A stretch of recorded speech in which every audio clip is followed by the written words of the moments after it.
Bonsoir et merci de vous informer par ce 19h45 de la télévision La Barry en ce jeudi 23 février 2023.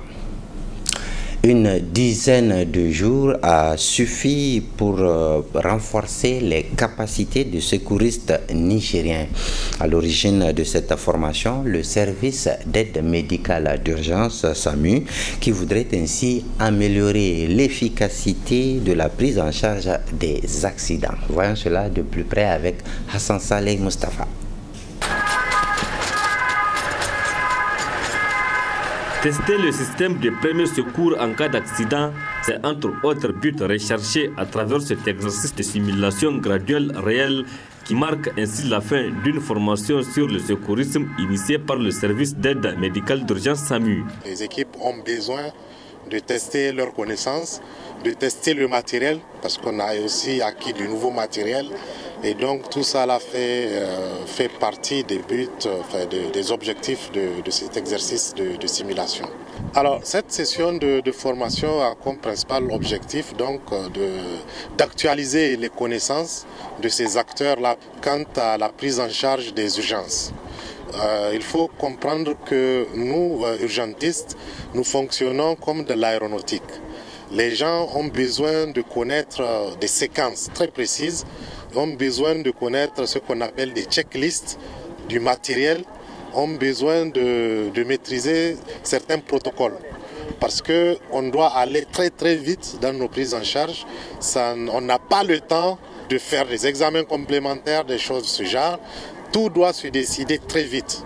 Et il faut comprendre que 3/4 des personnes qui décèdent de situations graves vont décéder au cours de la première heure, si rien n'est fait.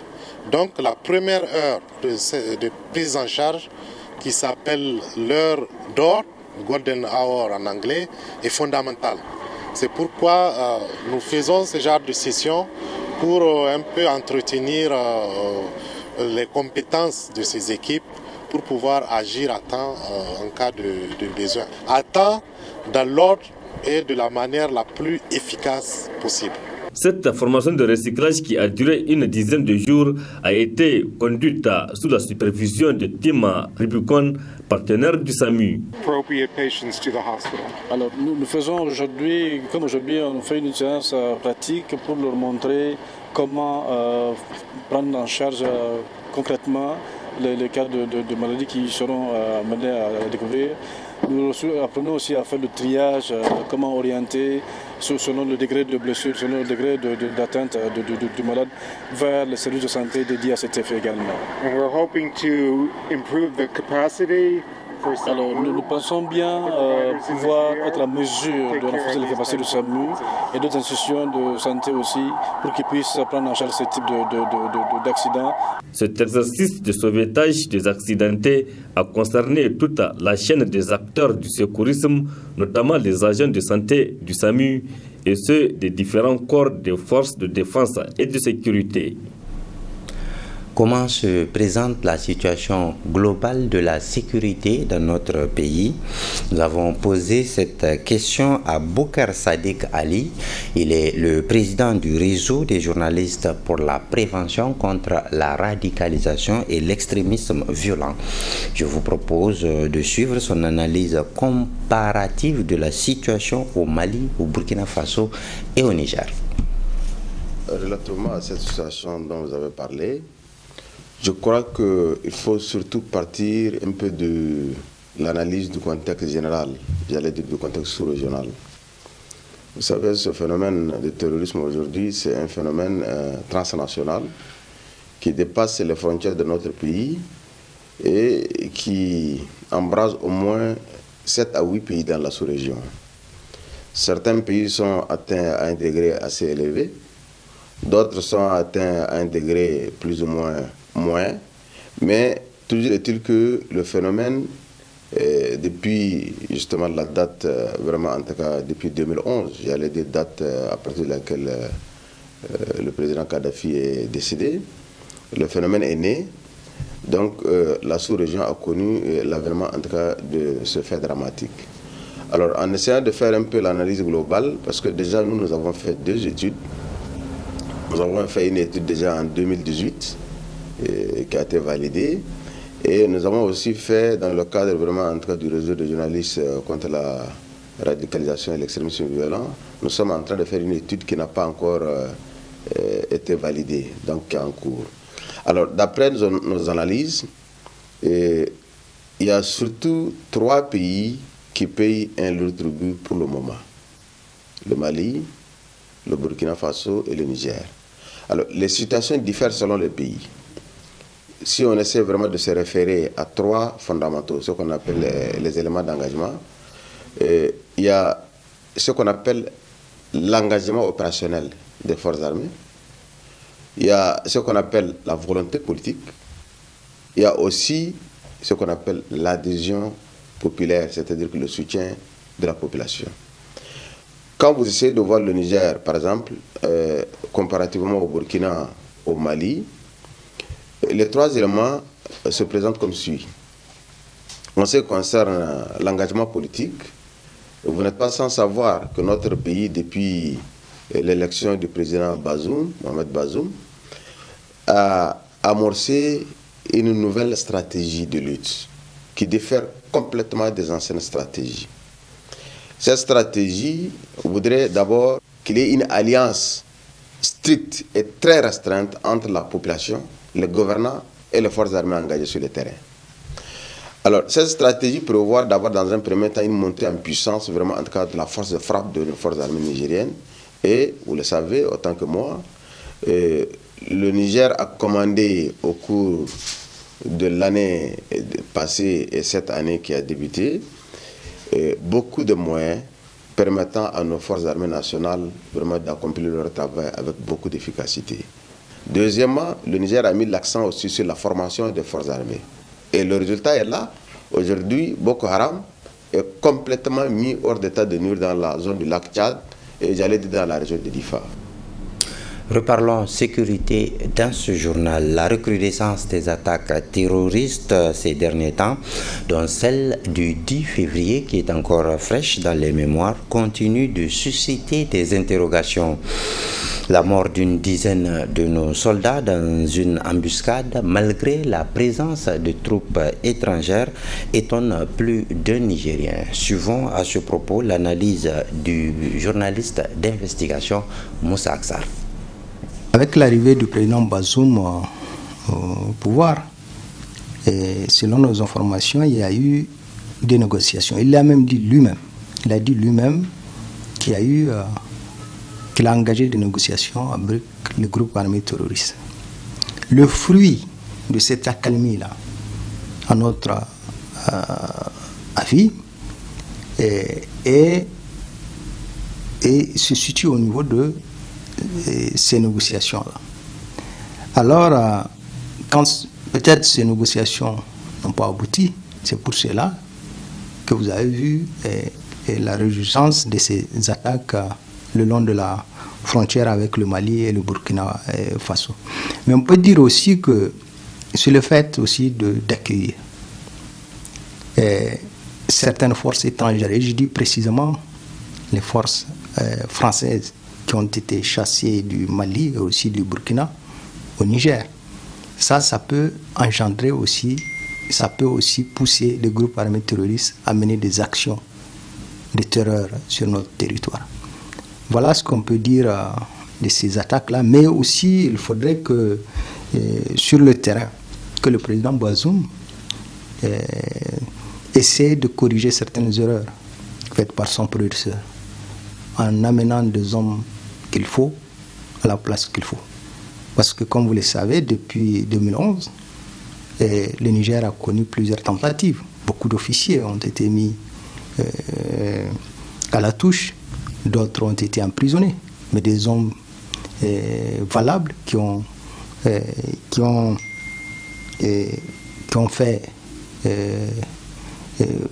beaucoup de choses sur le terrain, des hommes, des combattants, et qui ont été mis à la touche. Donc c'est faire le rappel de ces hommes-là, c'est le Niger qui est en danger, et de ne pas commettre cette erreur faite par son prédécesseur, en écartant des officiers, des hommes de valeur. quand ces forces-là sont arrivées au Niger, est-ce que la population a été consultée? Pendant des années, la population n'a pas été consultée, ni sur la base des forces américaines à Agadez, ni ici dans la zone des 3 frontières. Les populations n'ont pas été consultées. Et là, c'est là le problème. Il aurait fallu un tollé pour que le gouvernement songe à consulter l'Assemblée nationale qui lui est, dont les députés, l'Assemblée nationale qui lui est acquise. Donc, vous voyez, il y a déjà un problème en ce sens-là. Et aujourd'hui, si on fait un référendum, et la majorité des Nigériens ne sont pas du tout, ne regardent pas dans la même direction que le pouvoir actuel. Donc c'est pour cela qu'il faudrait, je pense, sensibiliser les populations sur la présence de ces forces étrangères. Aujourd'hui, on est en train de parler de la frontière du Bénin. On a parlé de la frontière, de la zone des 3 frontières. Un peu partout, vous avez des bases, mais sans que ces populations ne soient consultées. Les présidents des conseils économiques, sociaux et culturels de l'espace UEMOA et institutions similaires sont à Niamey. Ils ont tenu une réunion ce jeudi matin à l'hôtel Radisson Blu, une rencontre qui devra faciliter le réseautage des différents CESOC de l'espace, ce qui permettra de faire avancer la construction de l'édifice communautaire. Notons que ce réseautage est une initiative du CESOC Niger. Hamza Sakou et Cheibou Guisso nous en disent plus. C'est à l'occasion de l'inauguration de la 3e mandature du Conseil économique, social et culturel CESOC que les institutions sœurs à cette dernière des pays de l'UEMOA se réunissent à travers ces assises pour créer le réseau des conseils économiques et sociaux et institutions similaires de l'espace UEMOA. Ainsi, après la déclaration des différents présidents des conseils économiques, sociaux et des institutions similaires, s'en est suivi la signature de cette déclaration dont le contenu est: réunis à Niamey, République du Niger, le 23 février 2023, convaincus de la nécessité de créer un cadre de concertation et de coopération sous-régionale des conseils économiques et sociaux et institutions similaires de l'espace UEMOA en vue de contribuer à relever les défis économiques, sociaux, culturels et environnementaux dans les États de l'espace.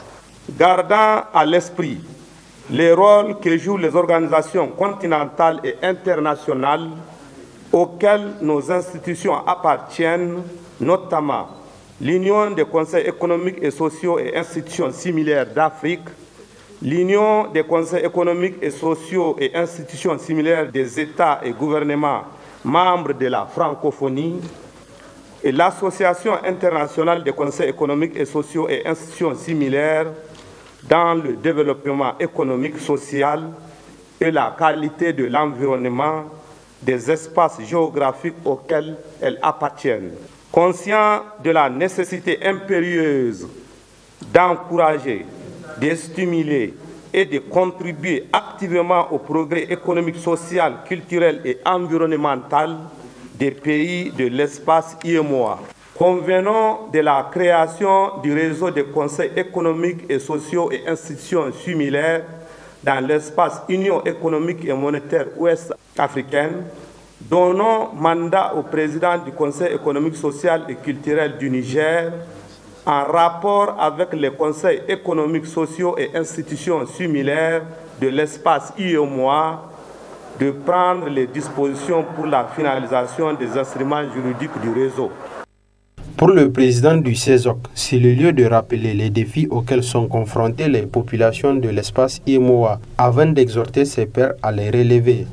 Les multiples phénomènes de radicalisation ou d'outrance, au moyen des réseaux sociaux et d'autres types de canaux moins appropriés, continuent d'handicaper durablement tous les efforts de nos gouvernements respectifs à prendre en charge et à régler les questions essentielles de nos concitoyens. Pour toutes ces raisons, nous devons nous exprimer de manière plus concertée dans la gestion des défis économiques, sociaux, environnementaux et culturels, dans la limite de nos responsabilités. Un tel cadre de coopération et de concertation sous-régionale permettra assurément de contribuer à mieux relever les défis, en mutualisant les efforts et en partageant nos expériences.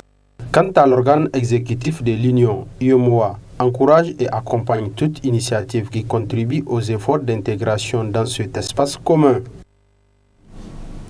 Ce journal vous sera rediffusé tout à l'heure à 22h30. Demain à 12h45, vous suivrez une nouvelle édition d'informations sur la télévision Labari. Très bonne réception.